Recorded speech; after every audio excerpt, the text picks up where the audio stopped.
Amin.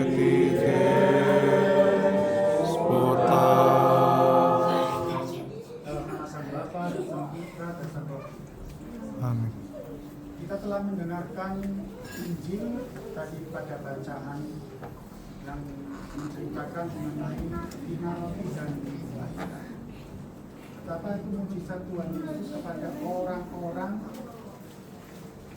yang mengikuti Dia. Apa yang dikatakan oleh Tuhan Yesus kepada murid-murid? Suruh orang-orang ini pulang. Karena apa namanya, seharian nanti gimana? Ada makanan. Loh, justru kamu yang harus memberikan mereka makan. Lalu apa yang ditawarkan?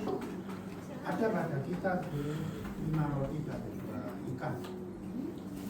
Bawa ke sini. Lalu Kristus Tuhan memberkati roti itu, mengucap syukur dan membagi-bagikan, dan kita tahu 5 roti dan 2 ikan itu mencukupi orang banyak tersebut. 5.000 orang laki-laki, belum terhitung yang lain, perempuan dan anak-anak. Sehingga menyisakan 12 bakul. Sesuatu hal kita di dalam kehidupan tidak perlu khawatir. Sebab kekhawatiran itu adalah sesuatu yang menghalangi kemahakuasaan Allah di dalam hidup kita. Allah kita adalah Allah yang kaya, Allah yang memberkati, Allah yang melimpah. Maka dari itu kita tidak perlu khawatir akan hal tersebut. Bahkan hingga sisa 12 itu kita tahu bahwasanya para bapak gereja mentafsirkan 12 tersebut adalah kepada para rasul. 12 keranjang sesuai dengan jumlah murid Kristus 12. Itu pun masih bisa cukup untuk para rasul itu ada bekal makan untuk pewartaan berikutnya.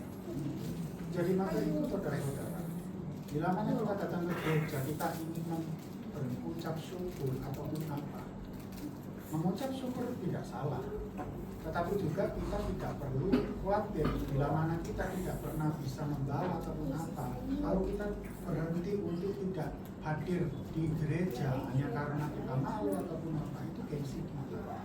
Tetapi kalau kita bersyukurlah di hadapan Allah dan juga menikmati apa yang Tuhan sudah berikan kepada kita, mencukupkan apa yang kita punya, dan juga membuat diri kita itu sendiri tidak terikat oleh kekenyangan ataupun kenikmatan dunia.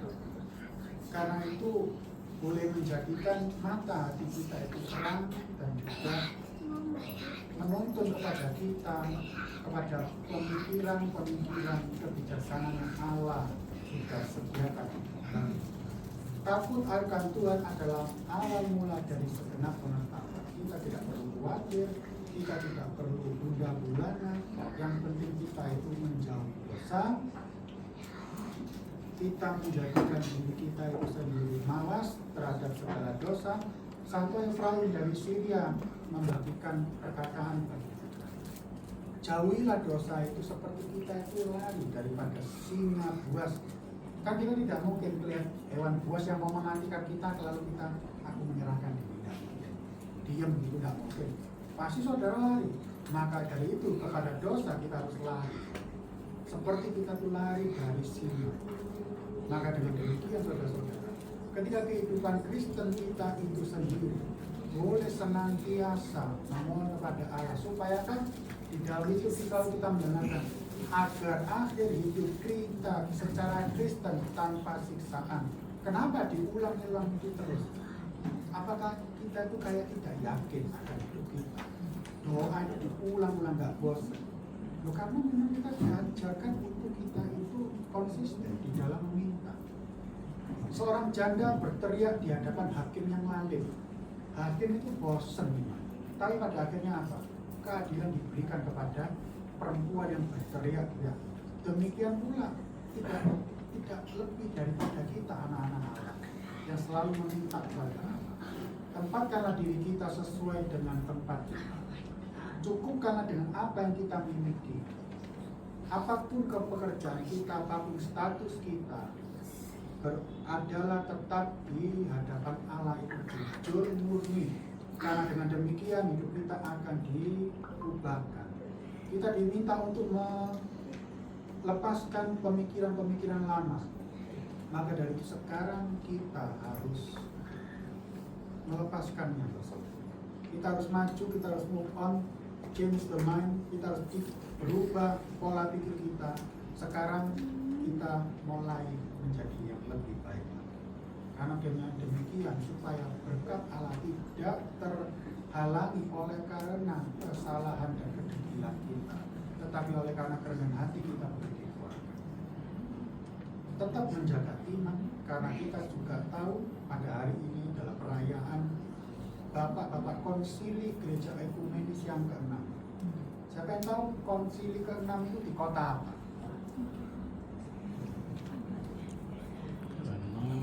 Di kota Konstantinopel.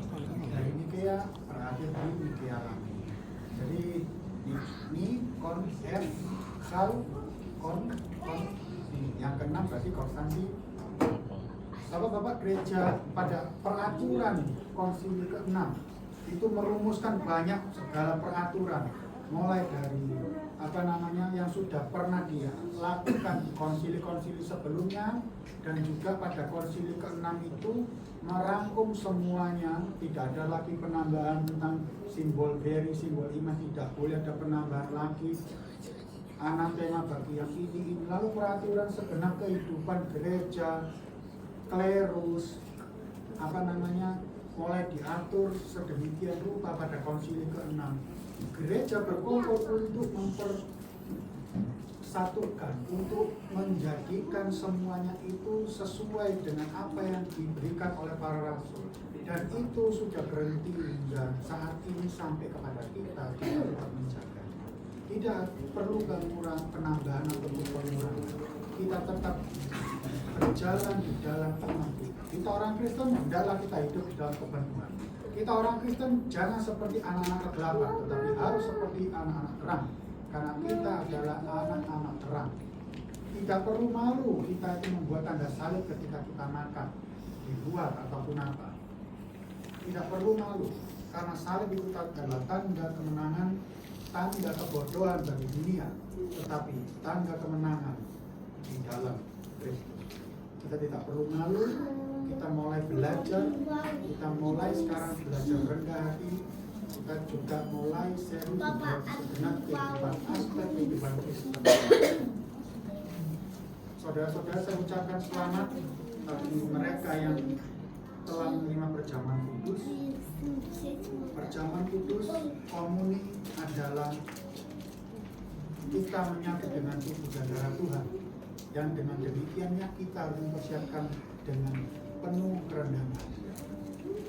Tidak perlu berkecil hati, saudara-saudara, bila kita memang tidak bisa menerimanya, karena kita mengingat peristiwa Yudas. Kenapa doa itu selalu kita ingat?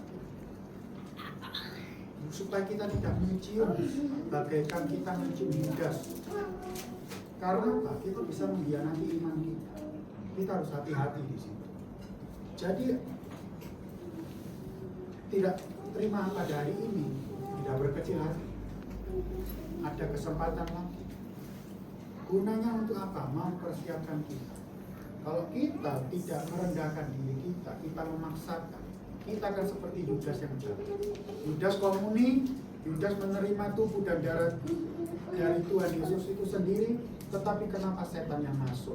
Santo Basilius mengatakan, bukan sebab ada orang datang bertanya kepada Santo Basilius, Romo Basilius, seberapa banyak dan seberapa seringkah kita itu menerima komuni? Jawab Santo Basilius, bukan seberapa sering ataupun seberapa banyak, atau setiap minggu atau sebagaimana, tetapi sebagaimana kita mempersiapkan. Itulah yang penting. Karena sebab diulangi lagi oleh Santo Basilius bahwasanya Yudas pun, perjamuan pun, tetapi mengapa yang masuk itu adalah setan. Karena kita tidak mempersiapkan hal tersebut. Kita menyimpan kedegilan, dan ketika kita menerima dengan berani, Kita pasti meminta dengan tanpa penghukuman, tetapi kita sendiri belum siap apa-apa kita maju. Makanya itu tidak sedikit dari kita itu pergumulannya nggak kejawab. Kita selalu ada problem demi problem. Loh kok gitu nggak usah perjamuan kudus kalian Romo. Oh malah lebih lagi. Kalau sudah perjamuan kudus hatinya nggak siap malah maju, malah lebih lagi juga salah. Belajar itu memang nggak enak. Kita kalau belajar sesuatu itu pasti nggak enak. Kalau misalkan kita itu harus ulangan ataupun bagaimana. Tetapi mau nggak mau kita harus lalui ya bersama Tuhan kita bisa. Kita pasti bisa, kita mau. Tapi yang penting kita serius. Kita mempersiapkan diri kita baik-baik. Tidak ada perkataan ataupun pemikiran aneh-aneh. Ketika kita maju kepada komuni, kita tidak percaya itu dari tubuh dan darah Tuhan, jangan maju. Kalau misalkan kita teringat, wah aku belum berdamai dengan seseorang ini, jangan ambil. Karena itu lebih baik. Dan kita tidak perlu gengsi di hadapan orang. Dulu nggak perjamuan kudus, malu-malu. Udah biarin. Karena kadang si jahat itu bisa membisikkan di antara kita. Kalau kita teringat firman Tuhan mengatakan, bila mana kita ketika mempersembahkan di mezbah, kita teringat kepada saudara kita belum berdamai. Letakkan terlebih dahulu persembahan. Pergilah berdamai, lalu setelah itu kembalilah untuk mempersembahkan persembahan, supaya persembahan itu berkenan. Nah itulah, itu yang kita biasa. Itu bukan mindset lama yang harus kita tetap pertahankan, yang mematikan kita, yang mengeroposkan Tuhan kita. Jangan pernah diulangi lagi. Karena apa? Kalau kita mau serius menjadi orang Kristen, ayo kita ortodoks itu bukan hanya sekadar label di mulut, not only in mouth ortodoksi, tapi kita harus lakukan praktek itu sendiri. Karena iman tanpa perbuatan adalah mati. Kita sedang tidak pakai sholat. Kalau begitu sholatika kita itu akan terpengaruh. Maka dari itu, jauhilah segala sesuatu yang merugikan. Apa yang faedah kita lakukan, apa yang positif, apa yang baik kita pikirkan, kita laksanakan. Berat memang, tapi Tuhan akan memampukan kita semua. Saudara yang telah menerima perjamuan kudus, jangan langsung pulang, boleh membacakan terlebih dahulu, mendengarkan kalau nggak bagus doa, ucap syukur setelah menerima perjamuan itu. Karena kita kalau diberi orang tua kita ataupun teman kita masih nggak ucap terima kasih, asal terima. Nah kadang tuh sikap-sikap yang nggak baik, udah datangnya telat, mau maaf, terima perjamuan kudus, belum cium salib, pulang lenyap. Nah kalau misalkan di luar tiba-tiba kita lenyap sungguhan, gimana? Gak sempat bertobat, gak sempat berdoa ataupun minta ampun, tiba-tiba lenyap. Gak apa-apa, yang penting gua maaf, tapi gak ada faedahnya, gak dapat apa-apa. Meremehkan rahmat Allah kalau seperti itu. Pelan-pelan, jatuh bangun. Gak perlu pakai kata-kata mengejarmu. Ya. Jatuh bangun, bertobat. Jangan jatuh gulung-gulung nikmat di dalam kejatuhan kita. Tetapi bangkit, Tuhan akan memampukan kita lebih serius. Maka dari itulah hidup kita itu pasti nanti akan saudara menemukan ada suatu berkat yang tidak terkatakan dan suatu rantai yang mengikat kita. Karena kita sudah melaksanakan pengampunan, melepaskan semua yang ada, kita tulus murni di hadapan Allah, pasti akan rontok semuanya dan akan diplong. Tuhan memberkati. Kemuliaan bagimu ya Allah, kemuliaan bagimu ya Allah.